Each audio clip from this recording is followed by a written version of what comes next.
Assalamualaikum warahmatullahi wabarakatuh. Yang saya hormati para undangan, Bapak dosen, dan teman-teman seperjuangan dari sang penulis. Sebelum kita mulai, saya ingin menyampaikan beberapa bahwasannya saya di sini sebagai teman dari si penulis, dan tentunya kali ini kita akan membedah buku yang bernama berjudul Titipan Tuhan. Ada baiknya sang penulis berada di depan.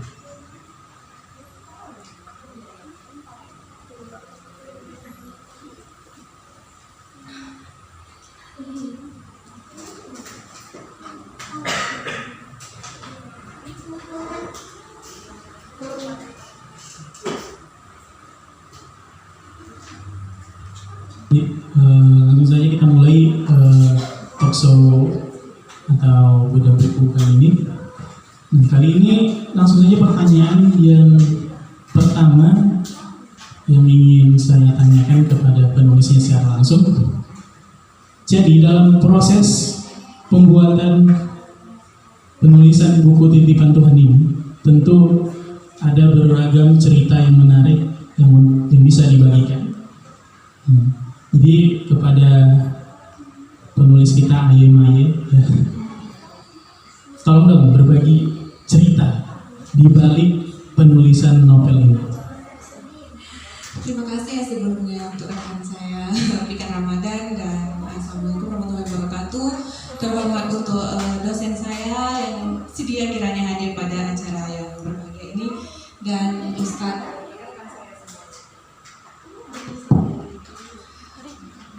mengenai cerita di balik novel Titipan Tuhan, yang kiranya sesuatu itu tidak akan ada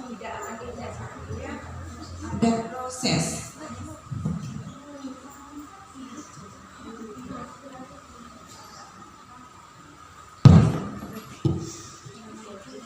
Berawal dari satu player itu perlombaan mengenai yang diadakan oleh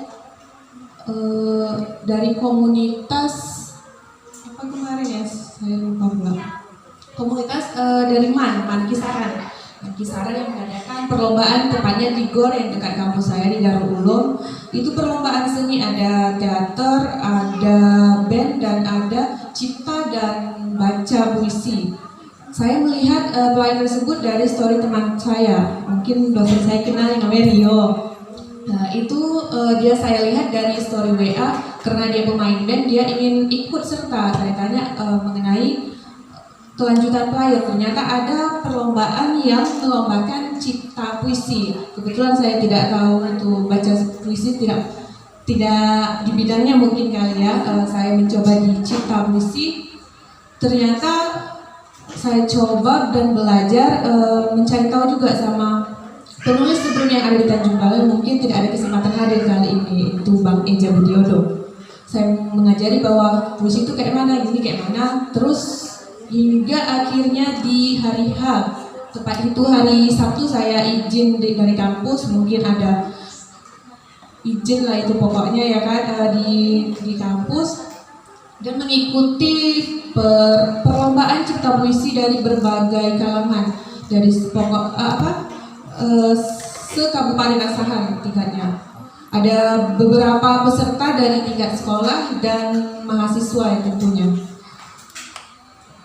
Di mana temanya tersebut mengangkat bagaimana peran pemuda atau peran masyarakat Asahan untuk Asahan itu sendiri. Dan saya terinspirasi dengan seorang kakek yang sering meminta di SPBU Sipori-Pori, tempat Tanjung Balai. Dan saat saya ingin kuliah, dia sering meminta, tetapi orang yang melintas jangankan membagi, malah ngegas kereta tersebut hingga debunya itu kena ke wajahnya gitu ya kan. Kayak mana itu akalnya itu. Jadi saya terinspirasi dan memberikan satu judul, yaitu Asahan Berbagi. Terdengar sebenarnya saya itu kurang percaya diri mengenai judulnya karena seperti gerakan gitu ya, gerakan komunitas misalnya Asahan Berbagi. Ternyata setelah eh, perlombaan selesai dan besoknya saya mendapat kabar dari rekan karena sudah senja menyapa bahasa Presnya.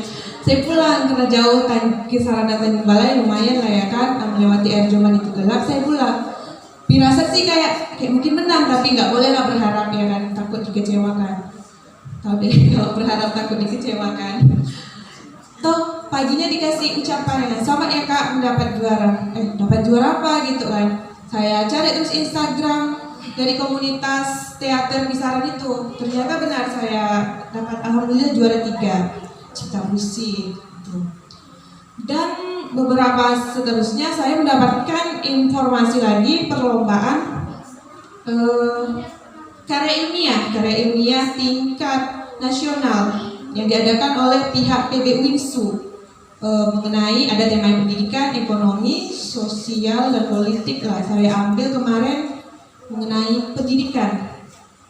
Karena saya belum gajian ya di TPA, saya beranikan diri meminjam ya, seperti kata Bapak Herman tadi bahwa para tutor atau para guru TK itu kalau ada kepentingan finansial yang kurang tercukupi boleh kiranya meminjam untuk nantinya dipotong gaji.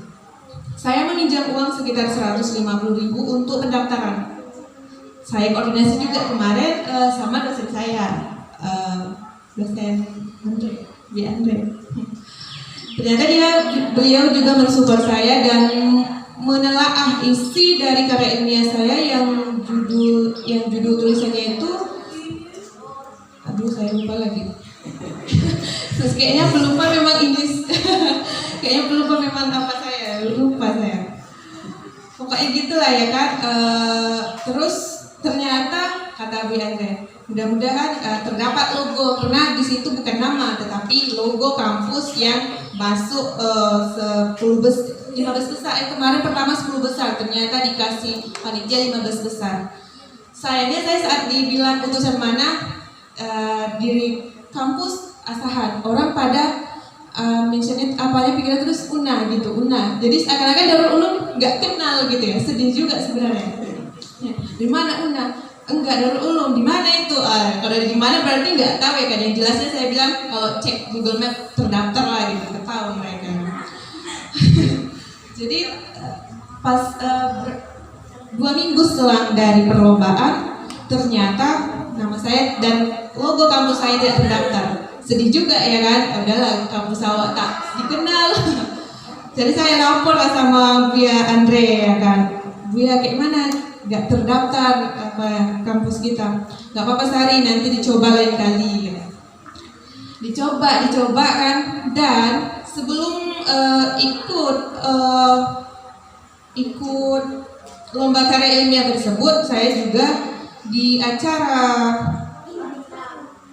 perlombaan di GOR itu ada seorang penyampai, pemotivasi yang merupakan yang dia sebagai tenaga kerja di salah satu percetakan majalah cover namanya, majalah cover, dan memberikan kepada peserta yang berhasil atau yang sedia kiranya membaca puisi. Karena saya tidak tahu membaca puisi, teman saya mendapat satu majalah tersebut. Sayangnya karena saya lupa, saya pinjam, saya bawa pulang, lupa saya membalikannya, dan saya baca di rumah. Terdapat satu cerpen yang judulnya Seberkas Binar Surga, kayak lagunya Sir kayak gitu. Tapi dia menceritakan tentang perjuangan ibu yang mana anaknya itu tidak mengerti betapa kasih sayang ibunya itu tulus untuk dia gitu.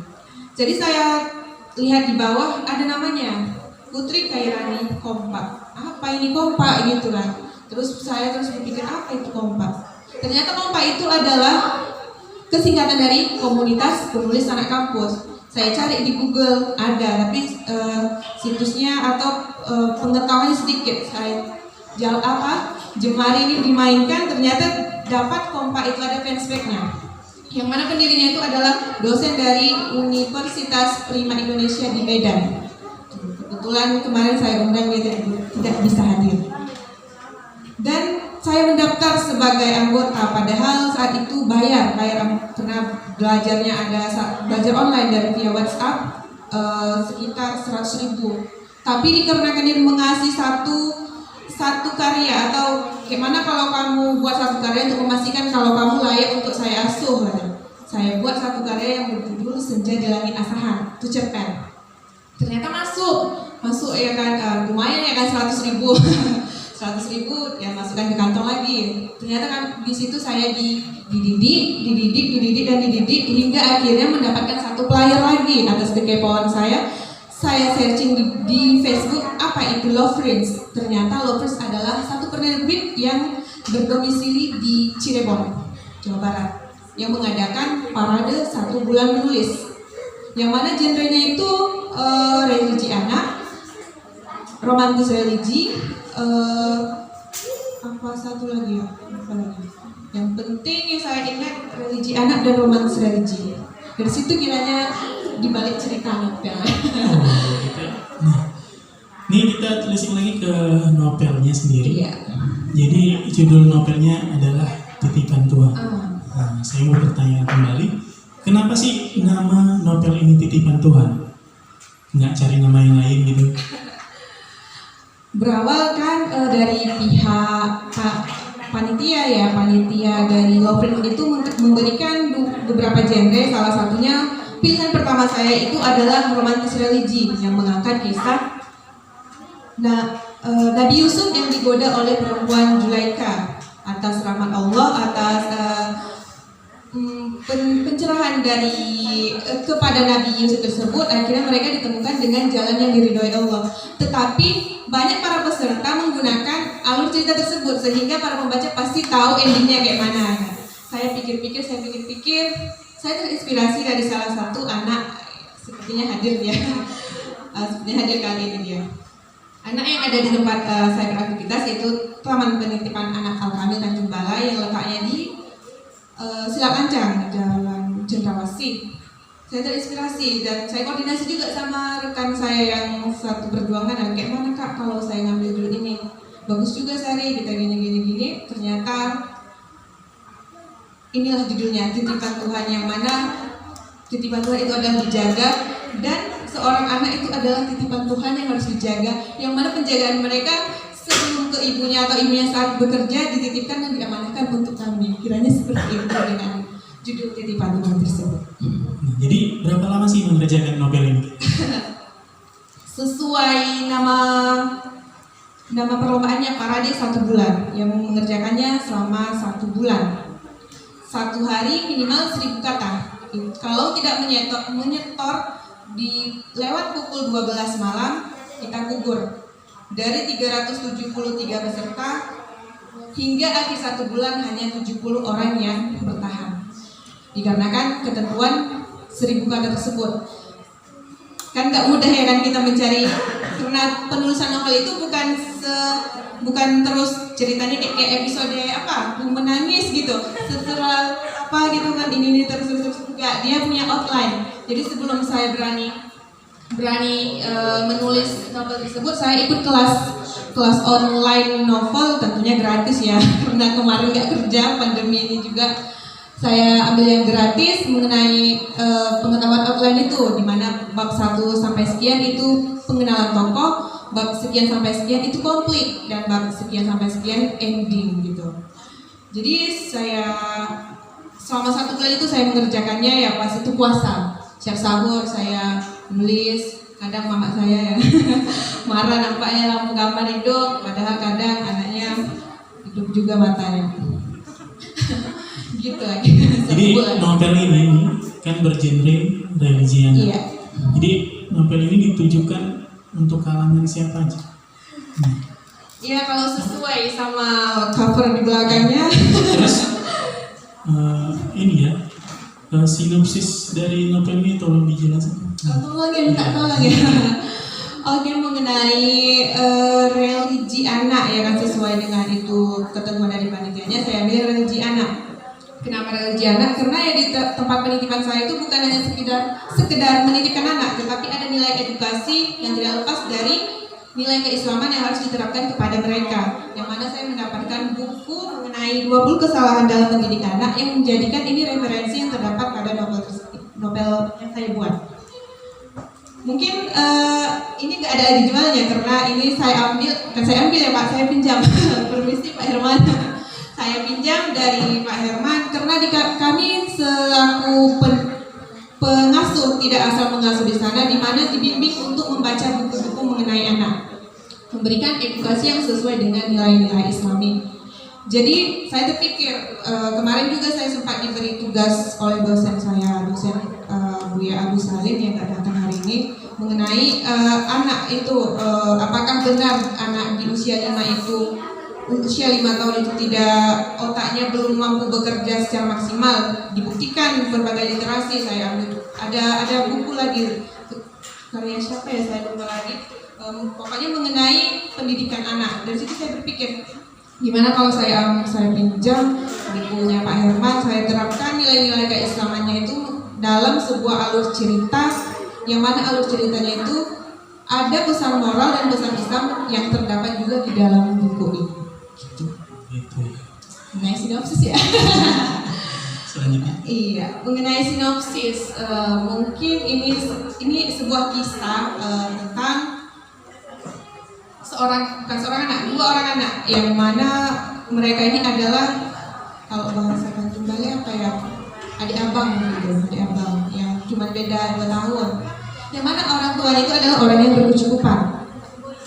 Mungkin kita berpikir kalau orang tua kita berkecukupan, semua pasti akan cukup untuk kita. Tapi untuk usia anak seperti mereka bukan finansial atau bukan hanya uang yang mereka inginkan, tetapi juga kasih sayang. Tetapi dikarenakan orang tuanya sibuk, yang mana orang tuanya juga salah satu aparatur sipil negara dan ayahnya juga sibuk, kesibukan mereka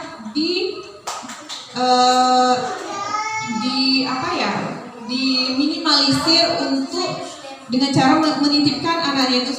menitipkan anaknya ke tempat atau ke taman penitipan anak yang tempat saya bekerja. Jadi cerita tersebut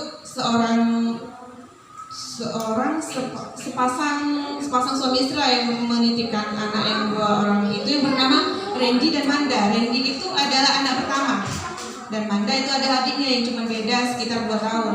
Yang mana adiknya itu Randy padahal yang lebih besar, tetapi mempunyai kekurangan, yaitu keterbatasan berbicara dan berpikirnya terbatas. Dikarenakan terbatas berbicara dan berpikir terbatas, kesibukan orang tuanya tidak selalu stay, atau misal gini, kalau kita capek ada orang yang apa, kita pasti kan yaudahlah jangan dulu, sana dulu gitu ya kan. Jadi kayak gitu dia. Orang tuanya tidak mempunyai waktu untuk menanggapi keterbatasan anaknya tersebut. Hingga akhirnya anaknya itu, ya namanya anak punya insting ya kan, punya firasat. Kok orang tuaku pilih kasih, dikarenakan adiknya yang cuma berbeda 2 tahun darinya, tetapi lancar berbicara dan berpikir, orang tuanya lebih sayang kepada adiknya, sehingga ada kecemburuan kasih sayang gitu. Jadi di dalam buku 20 kesalahan dalam mendidik anak itu ada terdapat hal-hal yang tidak diperbolehkan orang tua terhadap anaknya, yaitu memperlihatkan condongnya kasih sayang ke siapa, karena bisa melukai hati anak yang satu lagi gitu. Terus juga apa tadi sinopsis ya, saya hampir terbawa cerita. Jadi dikarenakan anaknya sudah mulai peka dan atas kesibukan ibunya yang dulu awalnya menjemput sekitar jam 3 ternyata ke jam 5, bukan karena kerjaan tetapi sosialita, atau misalnya ada kumpul sama kawan ya misalnya. Terus anaknya itu lambat laun, bukan dia lagi menjemput, tetapi ada seseorang, kalau di Tanjung mungkin istilahnya becak bulanan, nah gitu. Saat biasanya pagi diantar naik mobil, dikarenakan di alur cerita mereka keluarga berkecukupan, biasanya di awal dititipkan diantar naik mobil, lama-kelamaan diantar naik becak bulanan. Jadi para guru di TPA itu bertanya gitu kan, kemana lama-lama sepertinya ibunya tersebut tidak mengetahui bahwa anaknya itu merasa kekurangan kasih sayang. hingga akhirnya atas inisiatif, ini menurut alur cerita sinopsis, atas inisiatif dari para guru TPA yang memberi sebuah informasi lah gitu kepada pendiri TPA, yang mana kiranya mereka yang lebih berhak jika ingin berbicara kepada